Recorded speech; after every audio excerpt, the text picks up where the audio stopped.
Thank you. All right, great. Okay, good morning, everyone. Thank you all for being here today. A big thanks to Apexa for facilitating the technical pieces of this presentation this morning. Kathy Parks and I will be your presenters today to share with you some thoughts on our leadership related to the baby-friendly process and hopefully to share a lot of our hands-on experience with you. I've had a great time working with Kathy on this presentation, and I'm going to hand it over to her at this time to share a little with you about herself and her background with baby-friendly and leadership. Hey, thanks, Kirsten. Good morning or good afternoon, because some of you are in a different time zone than I am. So like we say in Australia, good day, y'all. And so we're going to talk about lots of different things today, but we want to try and make it fun. I think in the baby-friendly process, it can be pretty serious work that we're doing, and we want to remind you to enjoy what you're doing. At the hospital where I am employed, we went through our baby-friendly site assessment 6 weeks ago, and I am checking the website daily to find out if we've got the results. My leadership style is to empower the people that I work with. I am the only lactation consultant in the hospital, and our process began 8 years ago. It was before CHAMPS, before any of the programs out there to assist hospitals. And so we spent the first 4 years trying to convince the admin folks that this was an important thing. We delved into it in depth 4 years ago. So we're waiting to get our final results. Kirsten? Awesome, thanks, Kathy.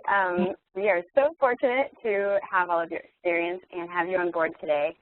As you all have likely gathered, I'm Kirsten Crane. I am now a project manager for the CHAMPS program. Before I was in this role, I was the public health nutritionist for the Blackfeet Community Hospital in Browning, Montana, which is an Indian Health Service facility. And we delivered about 180 to 200 births a year, so it was a small facility. But we were the second baby-friendly hospital to be designated in the state of Montana, which happened in the fall of 2014. And I was the baby-friendly lead for that process. And I led from a place of really no formal leadership power. I was not a director or manager or anything. I was the public health nutritionist. And so I hope that my experience might resonate with many of you who are lactation consultants or other people who aren't necessarily in those formal leadership positions, but who are out there and leading this work in your hospital, because there are so many different ways to lead and to embrace leadership. And so today we are going to talk about just the collaborative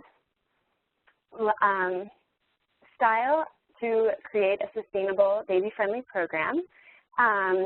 Kathy and I really, when we were talking about putting this presentation together, we found that collaboration was key to making everything work. So Kathy is going to take us solidly back into our college coursework in leadership by reviewing the stages of change theory and how it applies to your team through the baby-friendly process. And we will also share lots of examples, stories, and practical tactics from our experience throughout this process. And so to kind of get us started and build our foundation for today, we're going to start right where Kathy and I began when we first spoke to come up with the ideas for this presentation. We both overwhelmingly agreed that it does not work to try to do baby-friendly alone or from a top-down approach. There are lots of leadership styles out there, and I would wager to guess that we've all learned about them at one point in our history, either through school or continuing education. So things like authoritarian style leadership or democratic style leadership And while like those kinds of ideas are important to consider on an individual level, Kathy and I really were convinced that as a department, this theory can and should be taken a step further. So looking past the individual and asking the question, what does it look like when the entire department harnesses the leadership and development of every employee in moving toward our goal? So instead of looking for who are the leaders, we should be asking, how can we change our department so that everyone is a leader in some aspect of this change? As a baby-friendly champion and leader, this should help you focus so from what leads are often asking themselves, which is like, how am I going to do all of this, to how can I really help facilitate an entire shift in the way my team is thinking about baby-friendly, so that it not only allows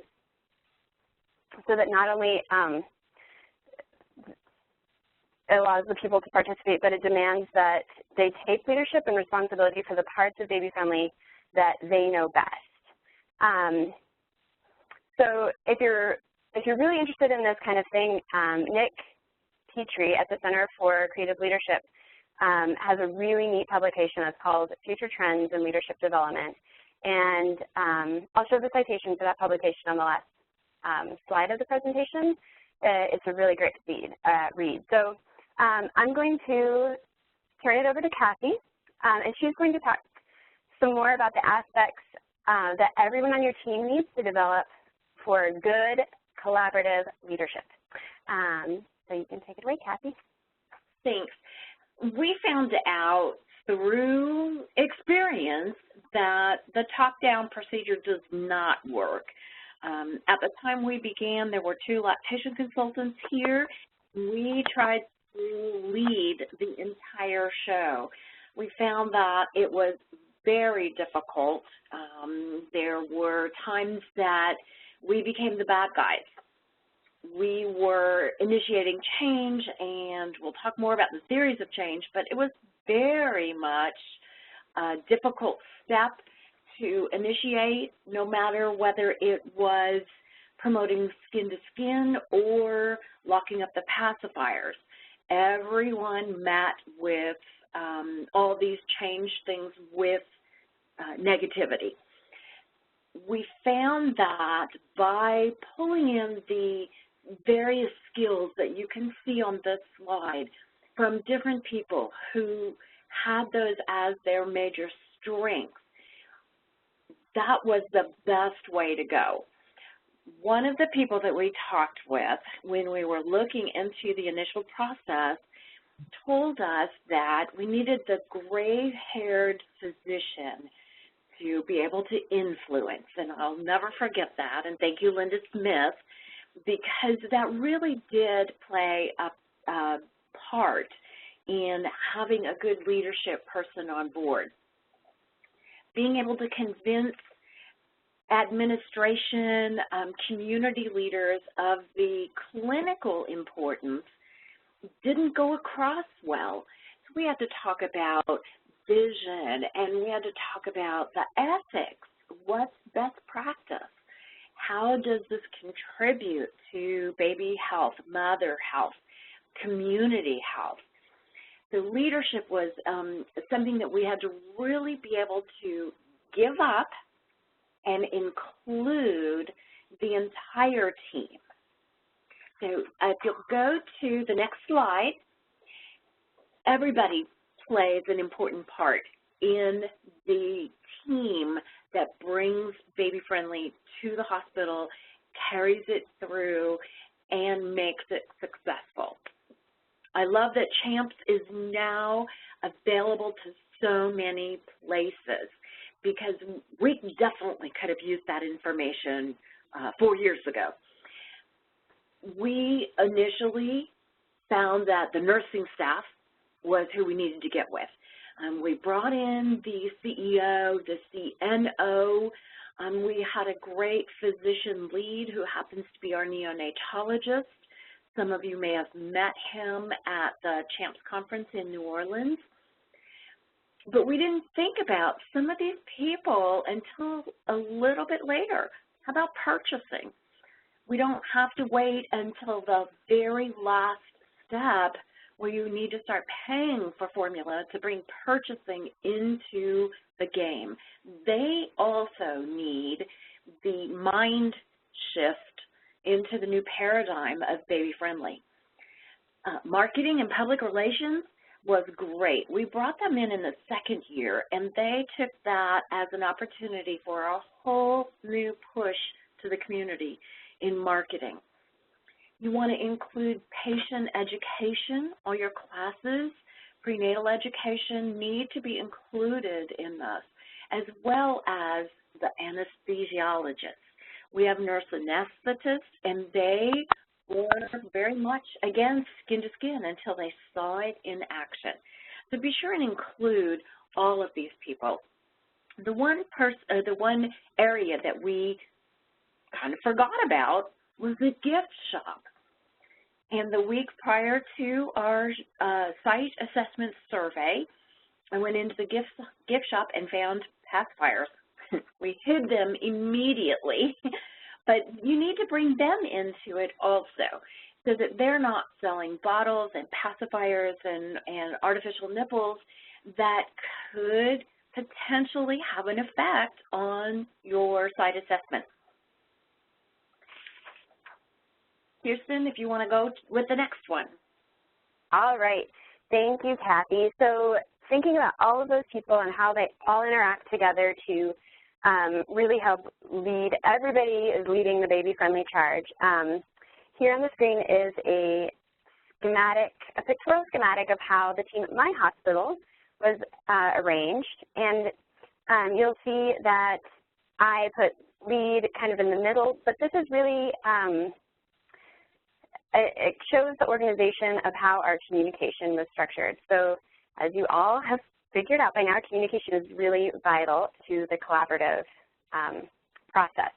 And I kind of found that, especially in an informal position, it was important to have the lead as my position as just a hub of information. So I was kind of the person who was shuffling between different nursing departments, the medical staff, the prenatal clinic, administration.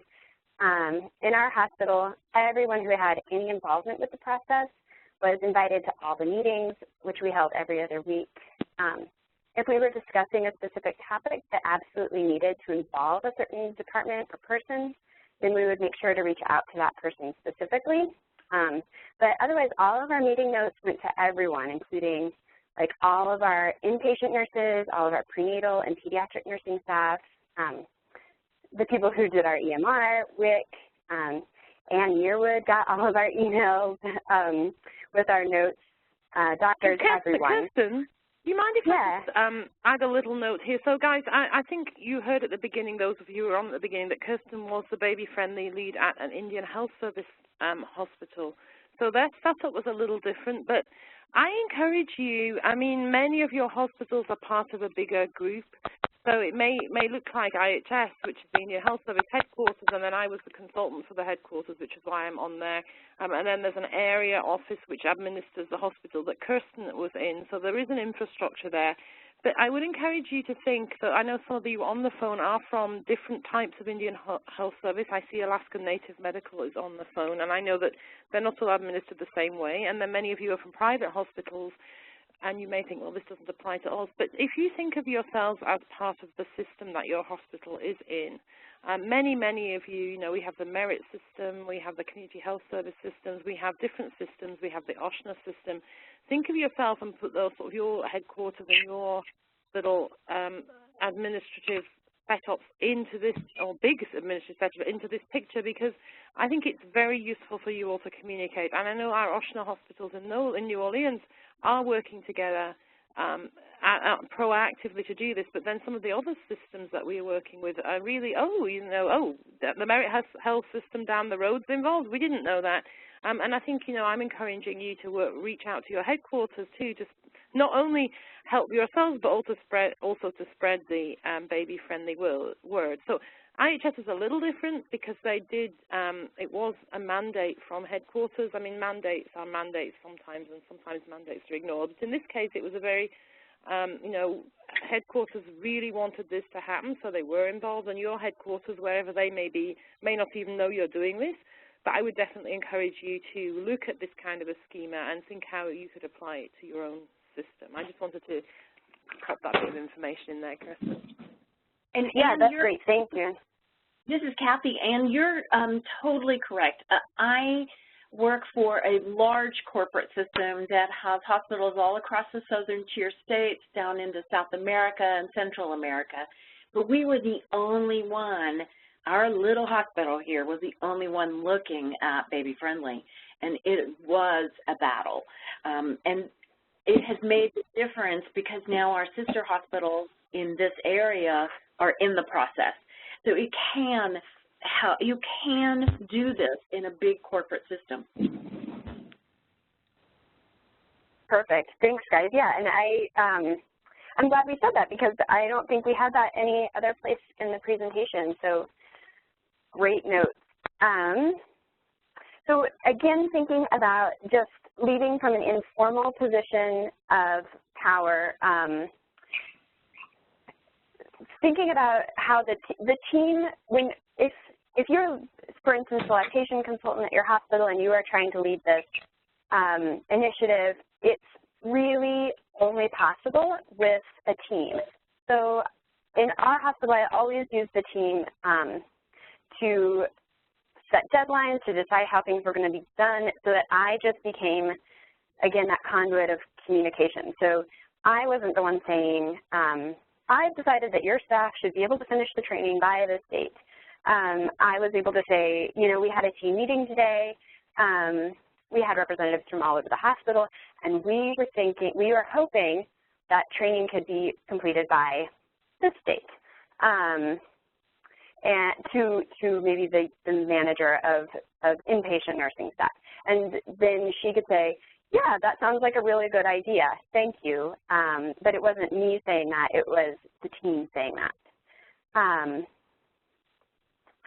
And so in this, I just wanted to explain the quote here, your monkeys, your circus. I used to share with one of the prenatal nurses who was a good friend of mine, with her, like those days when you had stories that I would just say, oh my gosh, like you are never going to believe what happened today with Baby Friendly. And she would always say, well, Kirsten, that's your monkeys and your circus, because I was the lead. And I would always correct her and say, no, they are our monkeys and it's our circus. And so then when I drew out the schematic, it kind of looked like a circus ring, and I thought that was kind of funny. But it is a shared circus, so always keep that in mind. And Kathy is going to talk to us a little bit about stages of change and thinking about how to get everyone on board so that you are not doing it all by yourself. This quote really spoke to me the first time I saw it, that we know that we cannot do this by ourselves. And I think that that's a very important concept to get down deep into your thinking. Your team needs to work together from all different aspects, and they all need to be held accountable for their portion of it. You don't have to run this all by yourself and be the only one that's accountable. Next. This is one of the theories of change, the stages of change. And each one of these areas is literally the tip of an iceberg. You've got the thinking about it stage, that pre-contemplation. You have to start making a little bit of a mindset alteration. Goes into contemplation, into preparation, and then you get to the action stage. There's a lot of planning and teaching that need to be taking place before any action can actually be completed. At any point in here, you can have a valley of despair. And those valleys, at least for me, occurred pretty frequently. We'd feel like we were getting somewhere, and we'd have a back step. Someone would fall down on their particular part of it, and I felt like we would never get anywhere. The easiest way to look at the stages of change is the next slide. No, I'm not going to do it. That's that contemplation, pre-contemplation stage. Okay, well, maybe it looks like it might be close to best practice. And okay, and then into the preparation. Okay, what do I need to do now? Okay, let's do this. And then that maintenance stage. We can do this. I see this in our staff right now. They were the last ones that wanted to do mother-baby care, skin-to-skin, especially in the OR. And now some of them work at other hospitals, and they'll come to me and say, oh, my gosh, you won't believe that they still separate babies over at this particular facility. But that takes time. And I think that that's important to remember, is that you're going to have valleys of despair in here. That's where your team needs to get together, build each other up, and remember that there will be a way to get it done. Next. Awesome. So Kathy and I are going to talk to you a little bit about practical ways for getting these things done. We're going to hopefully share with you some tips and tricks and stories based on our own experiences, and we hope that you'll get some ideas that you can use in your hospital and become familiar with some of the tools that already exist, because in many cases there are already tools and there is no reason to reinvent the fork. There are things that we've created to be efficient. You know what's good for your mothers and your babies and how to create a happy staff, but sometimes we meet problems and they seem like they're harder than they should be. So here we hope to provide you with some ideas to help. And this is my daughter, who has not figured out how to use a fork yet, and she was trying to use that spatula to eat her spinach, but she will learn.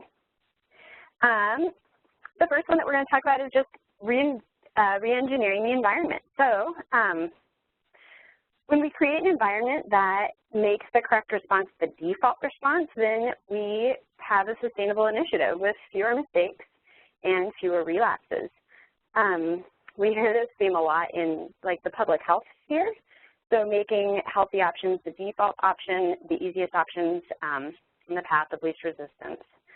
Thinking about this concept, we can apply it to all sorts of areas of our lives. In this picture, this is my daughter, who, again, loves to grab our phones and walk around with them. And it didn't take us long to realize that we needed to re-engineer our environment to always, always, always keep the toilet seat down so that our phones did not end up in the toilet seat, or in the toilet bowl. In baby-friendly, re-engineering the environment might look like creating prompts in our electronic medical records that remind staff to provide specific education. So many of the baby-friendly steps that your staff are going to be asked to remember to provide as far as education, they aren't required to be documented in your EMR, but by putting them in your EMR, you are creating a prompter for your staff that, when done correctly, it can really help promote that good clinical decision-making through reminders to your staff with every single patient that they encounter. At Blackfeet Community Hospital, we locked all of the formula in our Pyxis system, and we required that for every baby that got any formula, that there was a doctor order to go along with that formula. So not just for babies who had medically justifiable reasons for a formula supplement, but in our hospital, we said every baby has to have an order from a doctor so that there's no case of formula being given out without a good reason.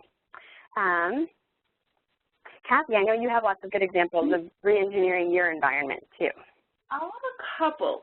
The first would be we used an outside education program. We used Step 2 Education International. And I had been teaching the things on skin to skin and no pacifiers and no supplements for a long time. But when the staff started reading and watching videos and clicking links and downloading articles on their own from someone else, they got it. So we re-engineered the environment, and I didn't do as much of that teaching myself. We used step 2 to do that. The other example that really helped us tremendously, we had a terrible time with pacifiers, and it was important for us to come up with a way to be able to manage that extra challenge. We took all pacifiers out of the normal newborn and maternal Pyxis, and we locked them up in only the NICU Pyxis, so only NICU patients could get a pacifier. That really helped, and because it's locked in a Pyxis, whether it's pacifiers, formula, you have a record as to who took it, and you can go to the documentation and find out, did they teach about the negative effects of the use of pacifiers on breastfeeding?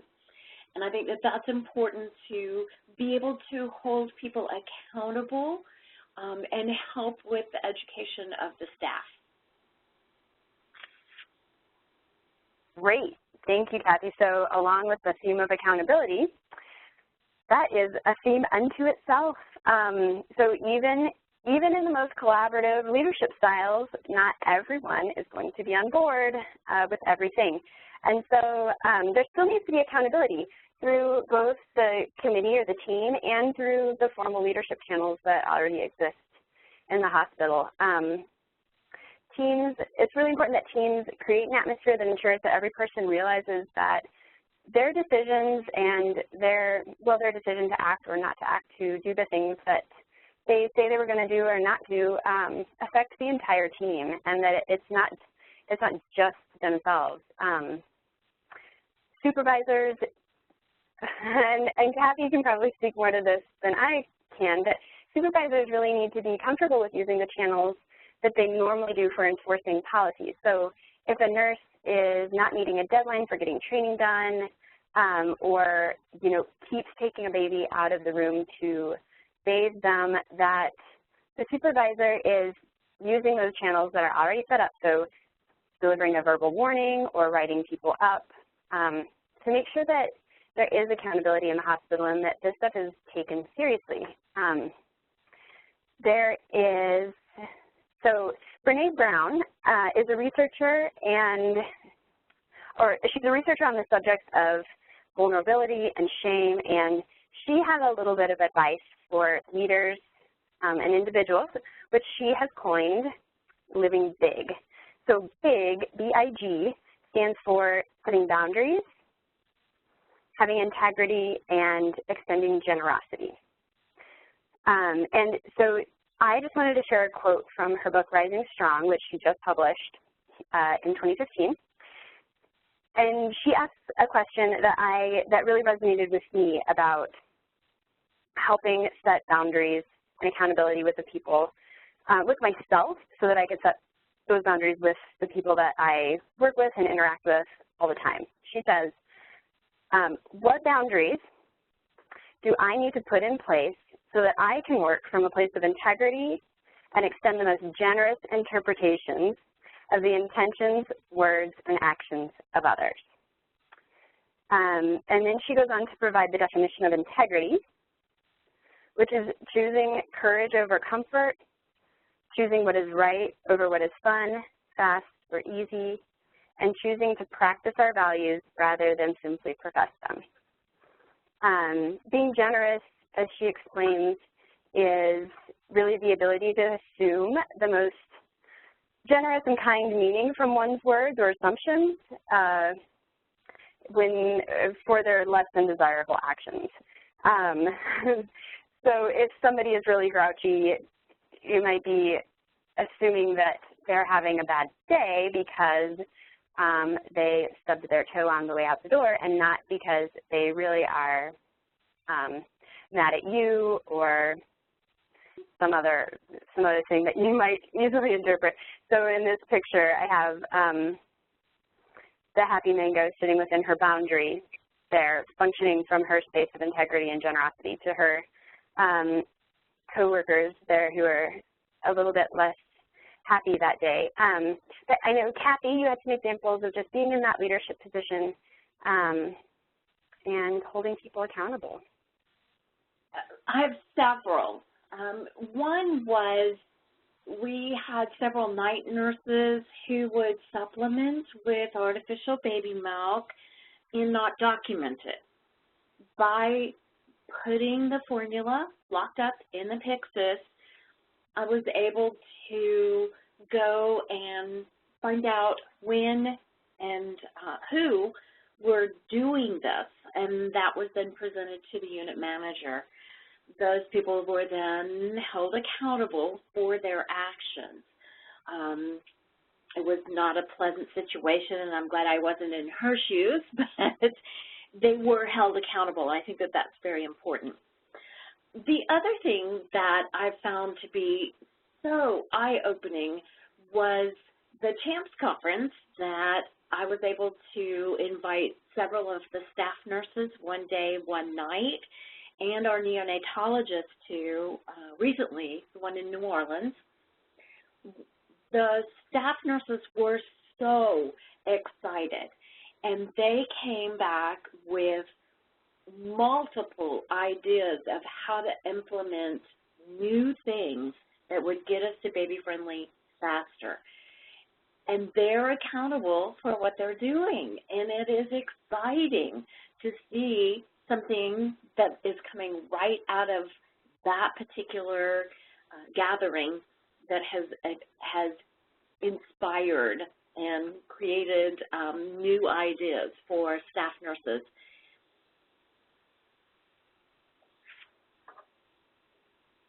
Great. So that's, again, getting everyone involved in the process. And I know we keep saying this over and over again, so I think everybody will know it by the end of the presentation, just how important it is to involve everybody so that everybody has ownership in the process. So how do we foster those leadership talents of everyone?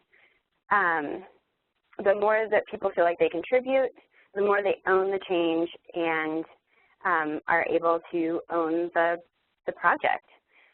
A nice example of this that I thought was in our hospital as the lead, my friend Margaret Ann, who I had talked about earlier, she has had all sorts of great nursing experience in her life.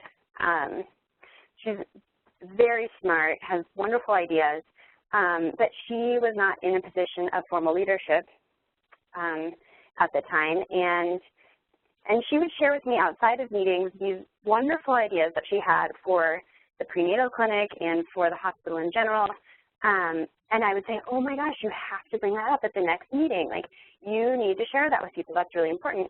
And she would not do it. She was not confident or comfortable sharing her ideas in front of the group because she had been told for so long that her ideas didn't matter because she wasn't in a formal leadership position. And so then I felt a real responsibility to help provide a really safe place in those team meetings so that she could share those ideas and get credit for them.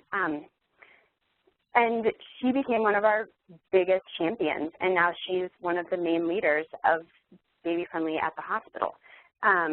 So getting everybody involved and opening up and offering that space to everyone is really important. Kathy, do you want to speak to that a little bit in your hospital? I do. I have a great example.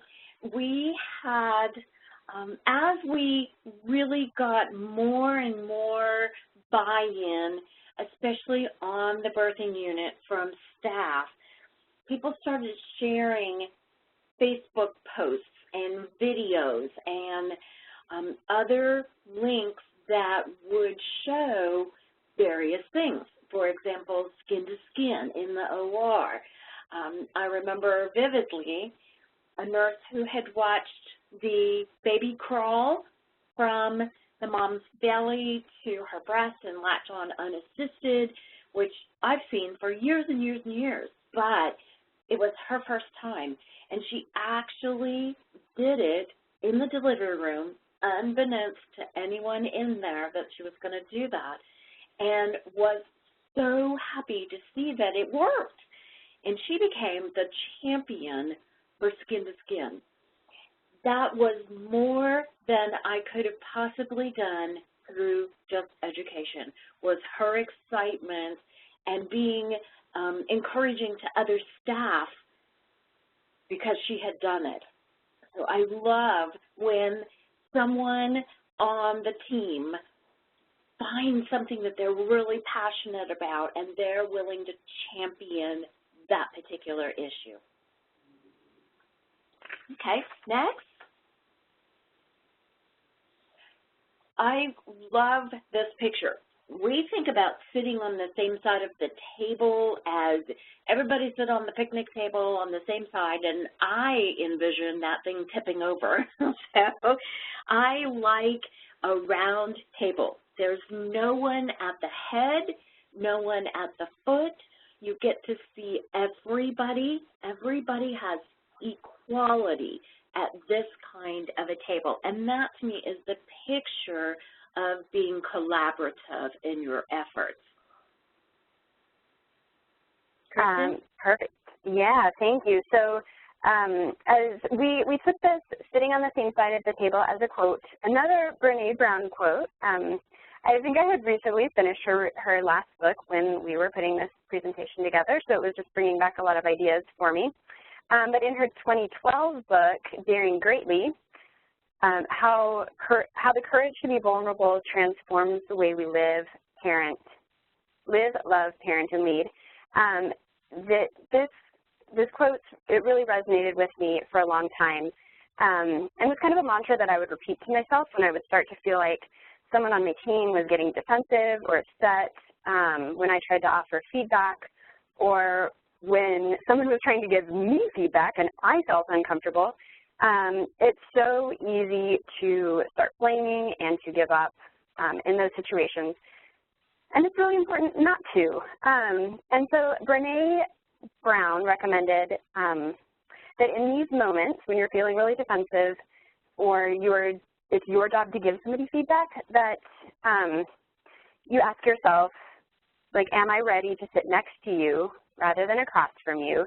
So, like, really, that you're on the same, like, reminding yourself that you're on the same side as the person that you're giving feedback to. So it's not necessarily from a point of authoritarian to subordinate, but really like, this is our shared problem and we need to get through it. So how can we work together? And if you can check off the statement, I'm willing to put this problem in front of us rather than between us, or rather than sliding it toward you. So again, just this idea that it's our shared problem. We have to go at it together, whether they're giving you feedback or you're giving somebody else feedback. It can be uncomfortable, and it's really important to recognize that you are on the same side of that table. And that you're all headed in the same direction. So here is a quote from the film Lincoln that came out in 2012. And I know you can all read it there, but I'm going to read it out loud.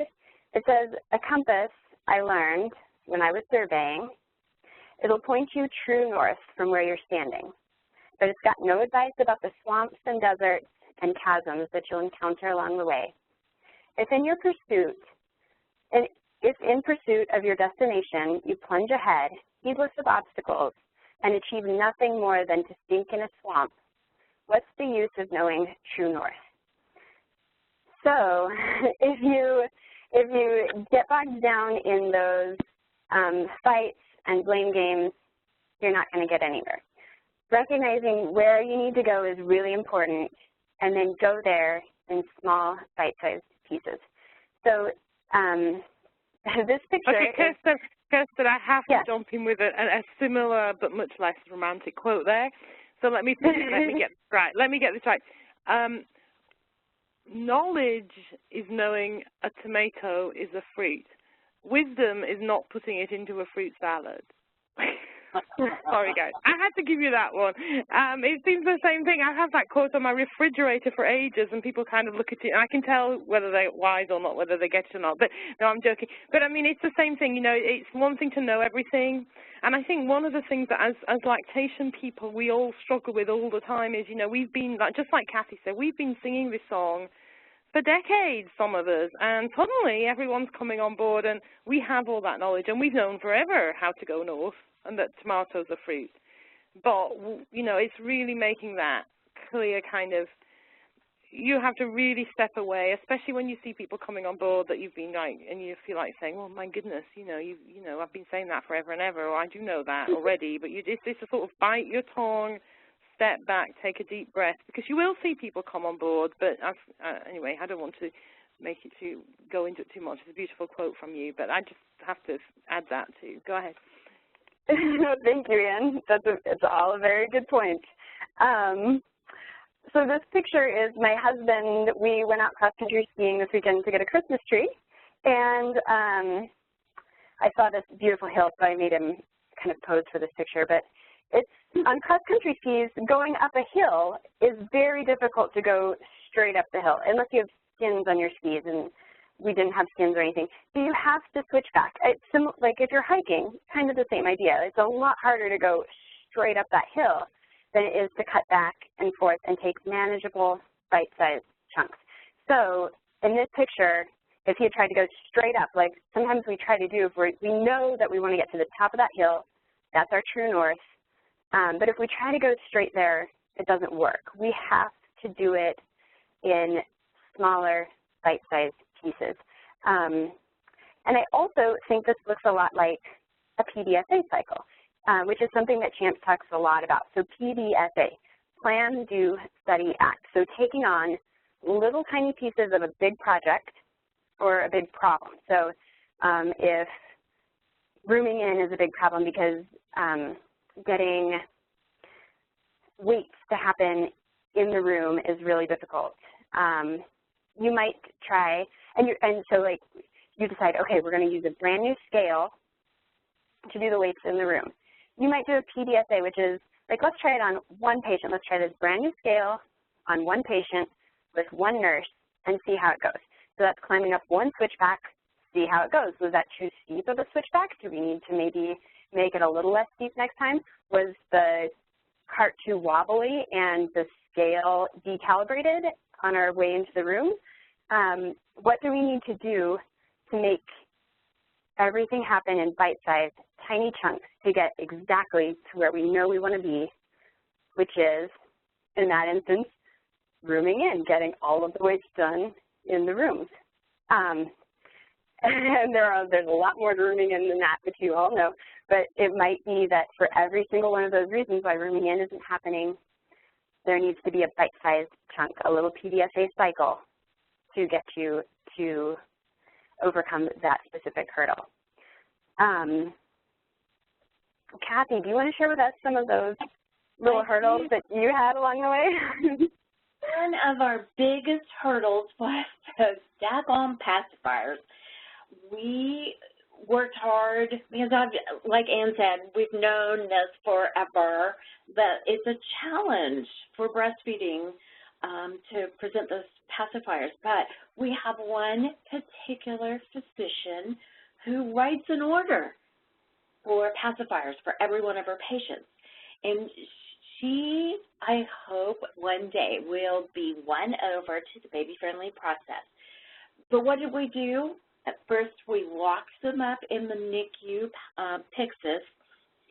We told the moms that they would need to purchase their own and bring them to the hospital with them.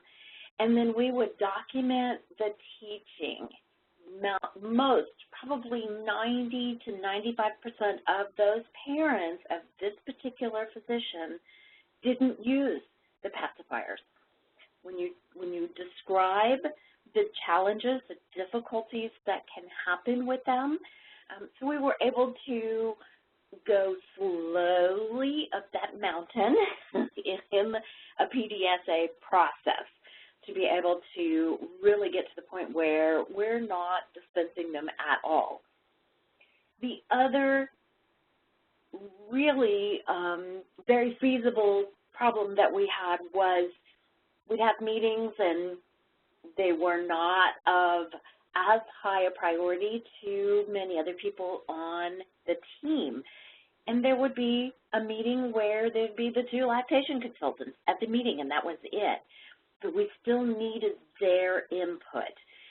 So we took to calling the day before. If you can't make it, can you send a report so that we would at least have their input, have them make sure that they understood the clarification of any questions that they might have had. We even changed the meeting to accommodate the schedules of several of those people. You have to, you can't just say, everybody has to be here on my time. You have to be willing to make those switchbacks up the mountain and slowly but surely see that progress. Now, as a vegetarian, when Kirsten used to boil the frog slowly, I immediately thought of Carmi. And no, we're not going to boil the frog. But as a Southern gal, y'all know that this is a great saying. If you want to cook frogs for eating, which I don't, you would put them in cold water or maybe lukewarm water and slowly heat the water. And that way they're totally oblivious to the fact that they're going to die. When you're working with your collaborative team, you can't say, today's the first day of our team meeting and we're now going to pay for formula, because that seems to be the sticking point for most places. You need to start slowly, gently, turn that burner up very, very slowly, maybe implement one very easy, very doable step and take 3 or 4 or 5 months to do it. But turn that burner up slowly on the baby-friendly process. Then you want to look back on what you've accomplished, especially when you're in that valley of despair and you want to quit and you don't want to ever go back to work again because it's so much work. Look back and celebrate every tiny thing that you have done. Now, for us, that meant getting the PR department and the marketing department involved. When we entered the second step of Baby Friendly, they took that as an opportunity to make a flyer to put in all the physician offices in this small town. We are getting ready to go Baby Friendly.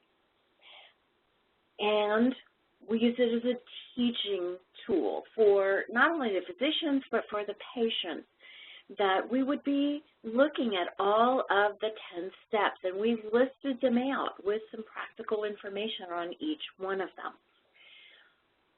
We took pictures of everything.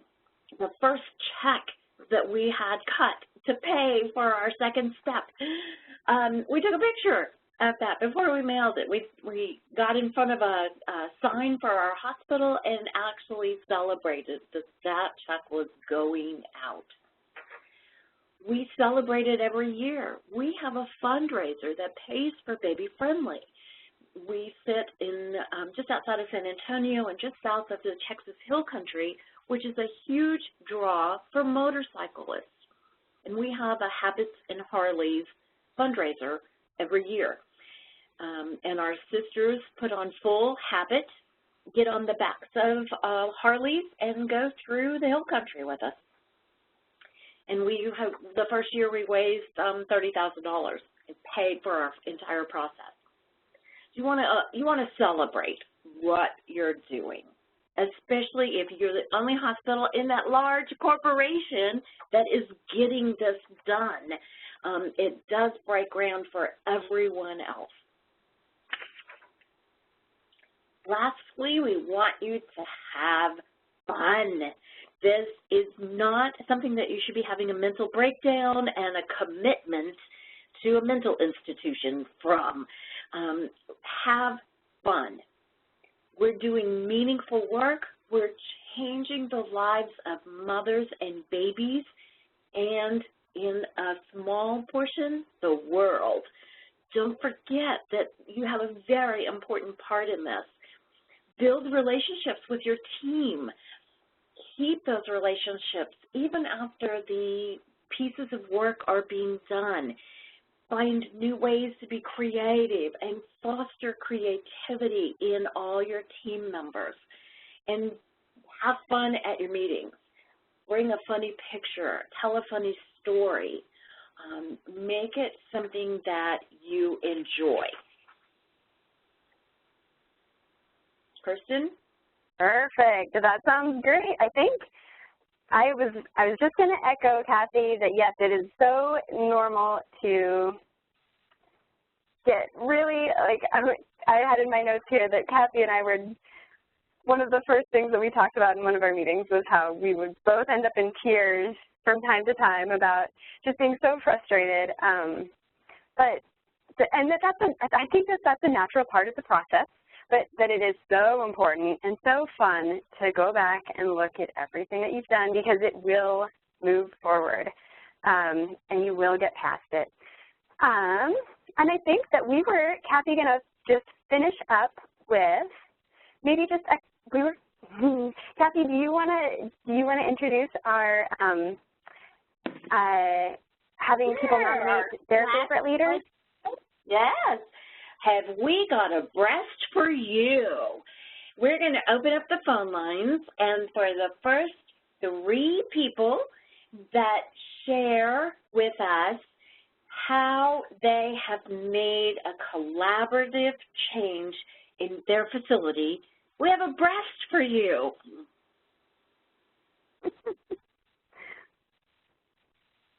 Or you can type it into the chat box if you need a second to think about. In case you're not on audio. Yes. if you feel nervous being put on the spot. So any person that you can think of in your The mute's still on for most people, guys. I can see that. Okay. Can you raise your hand? Hit the raise your hand button if you have do I? There.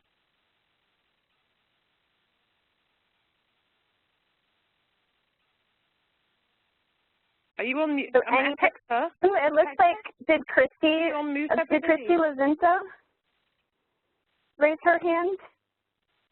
Yeah. This is Major Rosenbaum. I got something too. Oh, well, good, Major Rosenbaum. You want a breast? Go ahead, guys. You know that's why. So we've worked with our pediatric team along with the nurses when we were trying to go towards skin-to-skin with C-section to modify our newborn transition SOP to allow to give the medications later, and modify the orders to allow them to give the medications later, because we realized everything was saying within 1 hour of birth, and that was interrupting the skin-to-skin process. Excellent. Awesome. That's totally awesome. Awesome. Do I get a boobie? Yes, you do. We will send it to you. Thank you. Who else wants an extra breast? So Christy Lozinto says that she represents her facility by attending their county breastfeeding coalition, the Sonoma County Breastfeeding Coalition, and she also gives breastfeeding education. Awesome. That's totally terrific.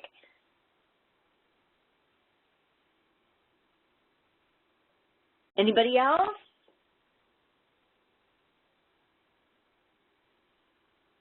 Anybody have a brick wall that they're having?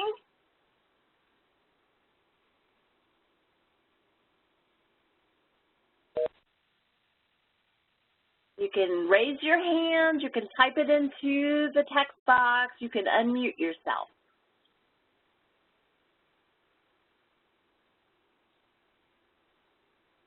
Hello there. Hi there. Go ahead. Hey, this is Jan from St. Tammany in Covington. Well, we were rocking and rolling along pretty fine with our progress, our initiatives with CHAMP and Baby Friendly, and we've just kind of temporarily not gotten off track, but what's happened is that we had a major change in our computer system. And yes, we went from Thorian to Epic, and not everyone is happy about this, particularly the physicians are having to take more of an active role in like putting their own orders in the computers and scheduling of procedures and such. And many are not happy about this. So we just went live with it on November 8th. And so we've kind of been laying low on, you know, what our main focus at this time was to try to implement. We're doing well with skin to skin, but what we want to do is really implement it according to baby-friendly standards and you know, not just, hey, I lay the baby on the mom and the baby's shirt between mom and baby, and we think that's skin to skin. So the skin to skin was one thing, and then we were working towards rooming in, which a lot of the pediatricians were kind of resistant to already. So we've had to kind of pull back a little bit temporarily, at least until after the first of the year, before we push forward with this, because our concern, mine particularly, is if we throw one more thing at them right now and say, you have to do it, it's going to be worse than it is already. So sometimes you have to, I think, take a step back a little bit in order to make progress. And I think overwhelming the staff, it's been a big adjustment for myself included. It was terribly overwhelming learning how to document into the system. So again, as to not overwhelm the staff, I've kind of pulled back a little bit and, you know, am planning after the first of the year to, you know, try to push forward with progress. But I think part of this progress is knowing when the time is right and when the time is not right. And I think at this point, if I go through like a bull in a china closet and say, you're going to do this and you're going to do that, it's going to backfire. Absolutely. Thank you so much, Jan. I know we did the same thing with system change, and I used humor. We gave silver and gold nipple awards by getting Hershey's Kisses in the silver and gold wrappings, and just little things like that. And coming from me, they totally expected something bizarre like that. So for people who made those transitions, we gave awards, and it was little things. So humor may help, but I so agree that you're going to find that you take 2 steps forward and half a step back. That's progress. Well, we have about 25 of our nurses that we have enrolled in lactation education resources for their didactic training, and so LER has been contacting them through emails and such, and they've been very positive with that, but they also know that, you know, they're going to have several months to complete that. It's not something that's being thrust, you know, like, oh my gosh, now I got to do this on top of learning this new computer system. Right. All right, guys, thank you so much, Dan, for sharing everything. I think we are right at the end of our time together. Thank you all so much for being here. It's been a pleasure, and I know Kathy and I are happy if you guys ever have questions or you just need to vent or you know, share some of your sob stories with someone who's not in your hospital. You're welcome to call us anytime. Thank you all so much for all that you do. Thanks, guys, and thank you for the webinar. It was great. And, yeah, CHAMPS is always here. You can email us or contact us by phone, and we thank you for all of those of you who are in CHAMPS. And if there are any hospitals out there who want to join CHAMPS, please, you know, let us know. There's an application form on the website, so we're always interested to hear from you. So thanks, everybody, very much, and I hope you all have a great holiday season. We have another webinar in January, but we're not doing any until after the break. So just all of our hospitals and all our hardworking people, have a great Christmas if you celebrate Christmas, or a great holiday season. And we'll talk to you all in the new year. Thank you very much for coming on, and thanks, Kirsten and Kathy, for the presentation. Bye-bye.